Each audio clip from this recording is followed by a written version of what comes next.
এইবার 12ই ফেব্রুয়ারির নির্বাচনের পর যে সংসদ শুরু হয়েছে এটি ছিল খুবই প্রাণবন্ত। তবে 29শে এপ্রিল গতকাল বুধবার যে সংসদটি হয়েছে সেটি ছিল শুধু প্রাণবন্ত না, উত্তাল, উদ্বেলিত এবং উত্তপ্ত বটে। এখানে বক্তব্য দিয়েছেন আশরাফুদ্দিন নিজান, তা নুরুল হক নূর, আমানুল্লাহ আমান, জামায়াতের এটিএম আজহারুল ইসলাম। আরও বক্তব্য দিয়েছেন আন্দালিব রহমান পার্থ এবং ফজলুর রহমান বিএনপির। ফজলুর রহমান বক্তব্য দিয়ে একদম সে যে মিথ্যাবাদী তার এলাকার মুক্তিযোদ্ধারা সেটা প্রমাণ করে দিয়েছে। তো আশরাফুদ্দিন নিজান, নুরুল হক নূর, আমানুল্লাহ আমান, এটিএম আজহার কি বলেছেন, তাদের বক্তব্য থেকে তাদের বাটপারে কিভাবে চিনবেন সেটাও আপনাদেরকে পরিষ্কার করে দিব। তার আগে আপনাদের পার্থের বাটপারি, পার্থের চাটপারি, চেটে চেটে যে বাটপারি করে তাকে চাটপারি বলে, তার একটি বক্তব্য শুনিয়ে আপনাদেরকে মূল ভিডিওর বিশ্লেষণে নিয়ে যাব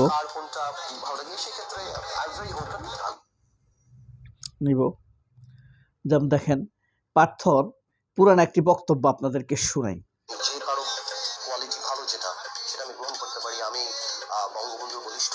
আমার খুব পছন্দ। বর্তমান প্রধানমন্ত্রী যেভাবে ক্রাইসিস হ্যান্ডেল করে সেটা আমাকে খুব মুগ্ধ করে। তো দেয়ার আর বিটস এন্ড পিসেস যে সবার কাছ থেকে আমি শেখার চেষ্টা করি। এ ছিল তার মানে শেখ হাসিনাকে সে যে পছন্দ করে, আর সংসদে সে যে বক্তব্যটি দিয়েছে, চাটপারি করেছে, সেটা শুনেন। সাতটায় পালাবে মাননীয় স্পিকার বলে কি শিয়া পরিবার মানে বাংলাদেশের গণতন্ত্র, শিয়া পরিবার মানে বাংলাদেশের স্বাধীনতার ধারক বাহক, শিয়া পরিবার মানে বাংলাদেশের স্বাধীনতার ধারক বাহক। এখন শিয়া পরিবার মানে গণতন্ত্রের এখন কেন্দ্রবিন্দু। শিয়া পরিবার আগামী আল্লাহ আওয়ামী লীগ সরাতে 17 বছর লেগে 16 বছর, আপনাদের সরাতে 16 দিন লাগবে না। এইসব কথা বলার পরেও এই হইল চাটপারি। তার যখন যেটা দরকার, যখন শহীদ প্রেসিডেন্ট জিয়াউর রহমান রাষ্ট্র ক্ষমতায়, তখন তার বাপ ছিল বিএনপি। যখন এরশাদ ক্ষমতায় এসেছে তখন তার বাপ হয়ে গিয়েছে জাতীয় পার্টি। এরা অভ্যাস রক্তগতভাবেই চাটা। আরেকটি জিনিস এখানে খুবই উল্লেখযোগ্য, প্রাণীজনযোগ্য, সেটি হলো আপনার যেমন আশরাফুদ্দিন নিজান, তিনি যখন বক্তব্য দিয়েছেন তার বক্তব্যে ছিল কি, তারেক রহমান কিভাবে সহযোগিতা করেছে খালেদা জিয়াকে। খালেদা জিয়া যখন গৃহবন্দী তখন তারেক রহমানকে দিয়ে চিঠি লিখে আমানুল্লাহ আমানকে পাঠিয়েছেন ঢাকা বিশ্ববিদ্যালয়ে। তারপরে এরশাদের পেটোয়া বাহিনী তারেক রহমানের গায়ে হাত তুলেছে বাসায় গিয়ে, শহীদ মইনুল রোডে খালেদা জিয়ার ক্যান্টনমেন্টের বাসায় গিয়ে। এই যে অভিজ্ঞতা লব্ধ কথাগুলো শোনা গেছে, ঠিক একইভাবে এই কথাগুলো কিন্তু আমানুল্লাহ আমান বলেছেন। তারপর আশরাফুদ্দিন নিজান বলেছেন, যখন তারেক রহমানকে আহত করে দেয়া হয়েছে, হাড়গোড় ভেঙে দেয়া হয়েছে, তখন তারা দেখতে গেছেন খালেদা জিয়া তখন কাকে কি বলেছেন, কিভাবে নির্দেশনা দিয়েছেন। এরা দুঃসময়ের যুক্ত ছিল, এদের বক্তব্য শুনলেই বোঝা যায়, আবেগতাড়িত হয়ে যেতে হয়। আবার দেখবেন এদেরকে এই কারণে স্পিকার অনেক সময় বাড়িয়ে দেয়। হ্যাঁ, কারণ এগুলো ইতিহাসের এক একটি ক্ষণ, বাঁক, এক একটি মাইল ফলকও বটে, ফেলে দেওয়ার মতো বিষয় না কিন্তু এগুলো।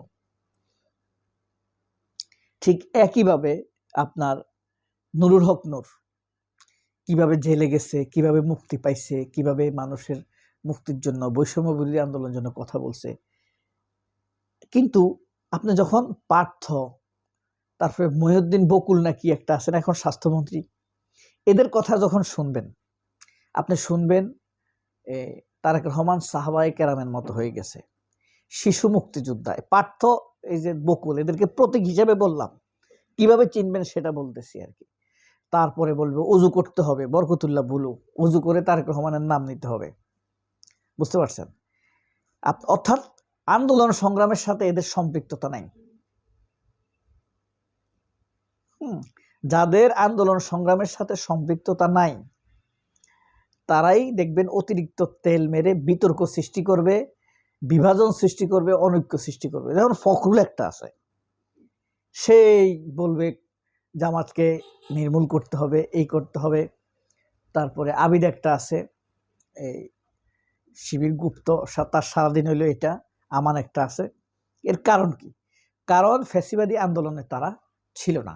ফ্যাসিবাদী আন্দোলনের সাথে ফ্যাসিবাদ বিরোধী আন্দোলনের সাথে যদি তারা যুক্ত থাকতো তাহলে নিশ্চিতভাবে তারা কাউকে গুপ্ত বলতে পারতো না। তারা সবাইকে চিনত, জানত এবং বুঝত। ঠিক এটিএম আজহারুল ইসলামের বক্তব্য কিভাবে আন্দোলনে সংক্ষিপ্ত হয়েছে, কিভাবে বিএনপিকে সহযোগিতা করেছে, কিভাবে আওয়ামী লীগের পতন ঘটিয়েছে, কিভাবে এরশাদের পতন ঘটিয়েছে, সেই সকল দিনের কথাগুলো বলে তারা নস্টালজিয়া হয়। পুরো সংসদ আন্দোলিত হয়, আনন্দিত হয়। ইতিহাসের সৃষ্টির সেই দ্বার প্রান্তে তারা কিন্তু ফিরে যায়। এগুলোই হইল দুঃসময়ে যারা আপনার সাথে ছিল তাদের অভিজ্ঞতার মধ্যে আপনি এসব পাবেন। কাউকে নিয়ে খোঁজাখুঁজি, অনৈক্য এসব পাবেন না। কিন্তু যারা দুঃসময়ে ছিল না তারা অতিরিক্ত কথা বলতে গিয়ে, নিজেদের গ্যাপ পোষাইতে গিয়ে অপ্রাসঙ্গিক কথা বলে, দূরত্ব তৈরি হয়, অন্যকে গালি দেয় প্রিয় হওয়ার জন্য। কারণ আন্দোলন সংগ্রাম দিয়ে সে তো প্রিয় হতে পারে নাই। এ কারণে তাকে বেফাস কথা বলতে হবে, অদ্ভুতপূর্ণ কথা ছাড়তে হবে। এই কারণেই তারা বক্তব্য যখন পাশাপাশি হয়, বক্তব্যের ভিন্নতা আমাদেরকে বক্তাকে চিনিয়ে দিবে। তো আশরাফুদ্দিন নিজান, আমানুল্লাহ আমান, এটিএম আজহার, নুরুল হক নূর, এদের কাছেই পার্থরা ধরা। পার্থদের বাটপারি ও চাটপারি ধরা খেয়ে যায়, ধরে ফেলে এরা। এই কারণে দেখবেন পার্থ ধীরে ধীরে ফাত্রা হয়ে যাচ্ছে। পার্থের ফাত্রামি দেখতে দেখতে মানুষ এখন বিরক্ত। কারণ পার্থরা যখন দরকার হাসিনাকে চাটবে, যখন দরকার তারেক রহমানকে চাটবে। এখন কথা হলো, দেখেন তারা কিন্তু ফ্যামিলি থেকে বের হতে পারে নাই। পার্থর বাসায় হয়তো শেখ হেলাল, তন্ময় এরা লুকিয়ে আছে। আপনি খোঁজ নিলে পাইবেন। এরা পার্থরা এমনই, তারা কখনো মানুষের জন্য রাজনীতি করে না। পার্থ একটা কৃতদাস, তার হাসি দেখেই বোঝা গেছে। সবাই অনেক ভালো থাকবেন। আল্লাহ হাফেজ, আসসালামু আলাইকুম।